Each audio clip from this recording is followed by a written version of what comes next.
ہے، یہ کیا ہے؟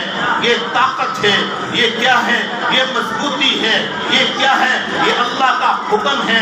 ہم اپنے آپ کو کمزور مت سمجھیں، ہم اپنے آپ کو پیچھے مت سمجھیں۔ میرے دوستوں، میں نے اس مہینے میں کئی بیانات میں حضرت بلال کا واقعہ کئی جگہوں پہ سنایا۔ آج بھی آپ کو حضرت بلال کا واقعہ سناؤں گا۔ حضرت بلال رضی اللہ تعالیٰ عنہ، آپ جانتے ہیں سیدنا بلال کو جانتے ہیں؟ کسی نے حضرت بلال کا نام سنا ہے بھائی؟ حضرت بلال کا نام جانتے ہیں نا؟ حضرت بلال کون تھے؟ اللہ کے پیارے پیغمبر کے نبوت کا دعویٰ کرنے سے پہلے حضرت بلال مکہ کے رئیس زادوں کے غلام تھے، مکہ کے قریشیوں کے غلام تھے، مکہ کے لوگوں کے پاس کام کیا کرتے تھے۔ اللہ کے پیارے پیغمبر نے جب لوگوں کو اسلام کی دعوت دی، نبوت مل جانے کے بعد، تو حضرت بلال رضی اللہ تعالیٰ عنہ مسلمان ہونے والے صحابہ میں سے ہیں، مسلمان ہو گئے ہیں لیکن ابھی تک غلام ہیں۔ انہوں نے ابھی تک چھوڑا نہیں حضرت بلال کو، رات کو پیٹتے تھے، دن میں تپتی ریت پہ ڈال دیا کرتے تھے۔ لیکن حضرت بلال وہ آدمی ہیں جنہوں نے کلمہ توحید کو ہمیشہ بلند رکھا اور ہمیشہ احد احد کا نعرہ لگایا کرتے تھے۔ اللہ کے پیارے پیغمبر نے حضرت بلال کا فدیہ دے کر حضرت بلال کو آزاد کر دیا۔ اللہ کے پیارے پیغمبر نے حضرت بلال کو یہ عزت عطا کی کہ حضرت بلال کو اپنا مؤذن بنا دیا۔ میرے دوستو، اللہ کے پیارے پیغمبر، توجہ کرنا، مکہ سے ہجرت کر کے مدینہ چلے جاتے ہیں 6 ہجری کے اندر، رمضان کے مہینے میں مکہ فتح ہوتا ہے۔ اللہ کے پیارے پیغمبر مکہ میں تشریف لے آئے۔ اللہ کے پیارے پیغمبر کے ساتھ کئی ہزار صحابہ ہیں۔ اللہ کے پیارے پیغمبر کی معیت میں مکہ میں آگے جانچ کا وقت تھا۔ اللہ کے پیارے پیغمبر نے سارے مکہ والوں کو معاف کر دیا۔ اب حضرت بلال بھی ساتھ تھے۔ اللہ کے پیارے پیغمبر کے 4 مؤذن تھے۔ کتنے مؤذن تھے؟ آپ کے علم میں تو ایک مؤذن ہے نا؟ آپ نے تو ایک مؤذن کا نام سنا ہے جن کا نام کیا تھا حضرت، لیکن اللہ کے پیارے پیغمبر کے کتنے مؤذن تھے؟ کتنے مؤذن تھے؟ 4 مؤذن تھے۔ نام آتے ہیں کسی کو؟ آج بتا دیتا ہوں، یاد کر لینا۔ حضرت اللہ کے پیارے پیغمبر کے 4 مؤذن تھے۔ ایک حضرت ابو محذورہ رضی اللہ تعالیٰ عنہ، مدینہ کے رہنے والے ہیں، بلکہ مدینہ کے سردار کے بیٹے ہیں۔ ایک حضرت عبداللہ ابن ام مکتوم رضی اللہ تعالیٰ عنہ، مدینہ کے رہنے والے ہیں، مدینہ کے امیر زادوں میں سے ہیں۔ ایک حضرت عبداللہ بن زید بن عبد ربی، اللہ کے پیارے پیغمبر کے مؤذن ہیں۔ 3 مؤذن مدینہ کے رہنے والے، اور چوتھے مؤذن حضرت بلال رضی اللہ تعالیٰ عنہ۔ یہ مدینہ کے رہنے والے نہیں ہیں، یہ کہاں کے رہنے والے ہیں؟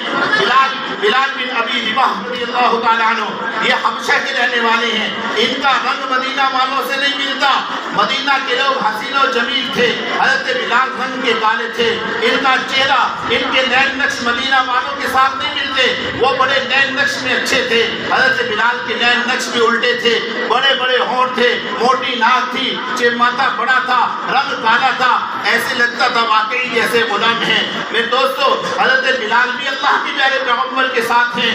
مکہ فتح ہوا، تینوں مؤذن بھی اللہ کے پیارے پیغمبر کے ساتھ ہیں۔ اللہ کے پیارے پیغمبر مکہ کے معاملات سلجھاتے سلجھاتے ظہر کی نماز کا وقت ہوا۔ اللہ کے پیارے پیغمبر کو بتایا، یا رسول اللہ، ظہر کی نماز کا وقت ہو گیا۔ آپ نے حضرت بلال سے فرمایا، اے بلال اذان دو۔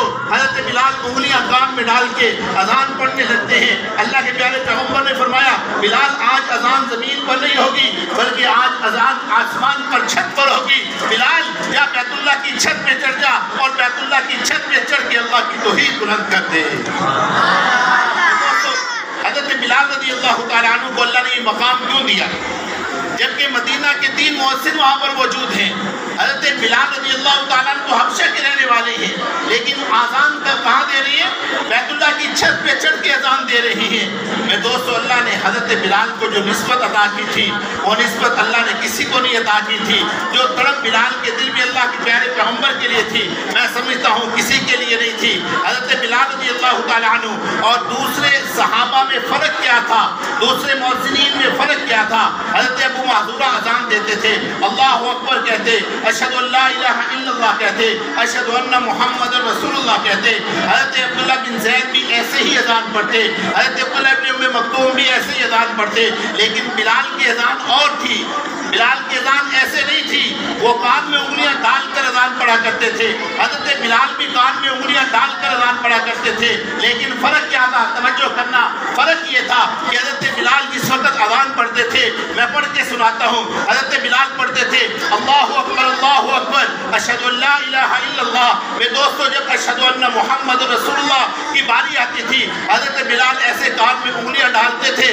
جب اللہ کے پیارے پیغمبر کے سامنے اذان پڑھتے تو حضرت بلال ایسے کیا کرتے تھے، اشہد ان محمد رسول اللہ۔ کیا کہا کرتے تھے؟ اشہد ان محمد رسول اللہ، یا رسول اللہ میں گواہی دیتا ہوں کہ آپ اللہ کے رسول ہیں۔ اللہ کے پیارے پیغمبر نے کہا بلال ایسے کیوں اذان پڑھتے ہو؟ حضرت بلال کہنے لگے یا رسول اللہ جب تک شہادت کی انگلی سے آپ کے محمد ہونے کی گواہی نہ دوں، جب تک آپ کی نبوت کی گواہی نہ دوں، بلال کو چین ہی نہیں آتا، بلال کے دل میں ایمان ہی نہیں آتا۔